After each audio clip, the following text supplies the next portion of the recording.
तो एक महात्मा थे, पंडित जी के साथ वो चले और वो रेलवे स्टेशन पर उतरे, वहाँ नहाए धोए और हड़बड़ी में चलो चलो चलो चलो चलो। महात्मा लोगों को तो देर लगती है, किसी की माला पूरी नहीं हुई, किसी का पाठ पूरा नहीं हुआ और गाड़ी वाला हल्ला मचा रहा, चलो चलो चलो। बांध पे चले गए बैठ के, सब सामान तो चला गया एक महात्मा जी का, उनका ठाकुर बटुआ छूट गया सालग्राम जी का। अब वो जैसे ही पहुंचे बांध पर, उन्होंने अपना आसन लगाया, बोले ठाकुर जी को विराजमान करें। एक चौकी भी मांग ली स्थान से, चौकी पे कपड़ा बिछा लिया, ठाकुर जी का बटुआ तो वहीं छूट गया। अब वो रोना शुरू किया, जोर जोर से रोना शुरू किया।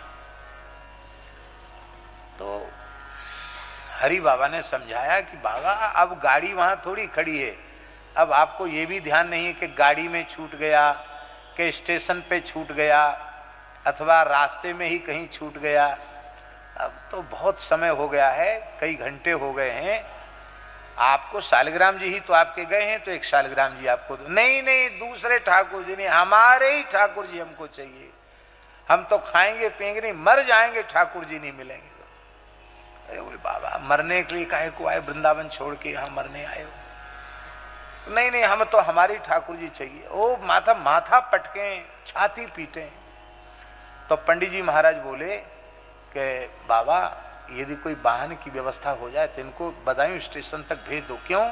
इनको ज्यादा देर तक रोकोगे तो इनके प्राण निकल जाएंगे।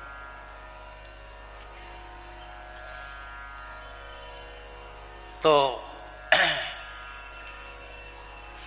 बदायूं स्टेशन तक, इधर आ गया, बदायूं स्टेशन तक बाबा जी को भेजा गया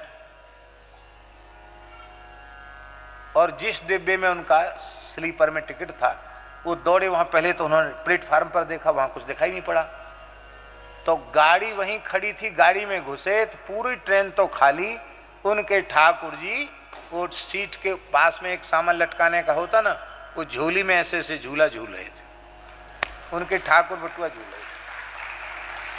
तो पता किया कि ये ट्रेन खड़ी क्यों है अब तक?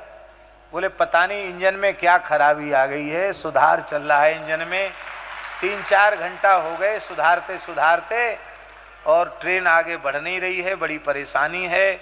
और यात्रियों को कहा गया भैया ट्रेन तो अब जो जिसको जरूरी हो तो कोई दूसरी ट्रेन से पकड़ो।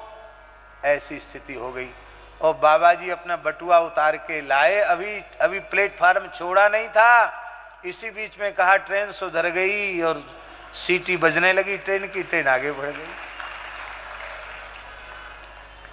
अब ये जो विलक्षण घटना है ये क्या है? भीतर का लगाव यदि भगवान से न होता तो ये संभव था क्या?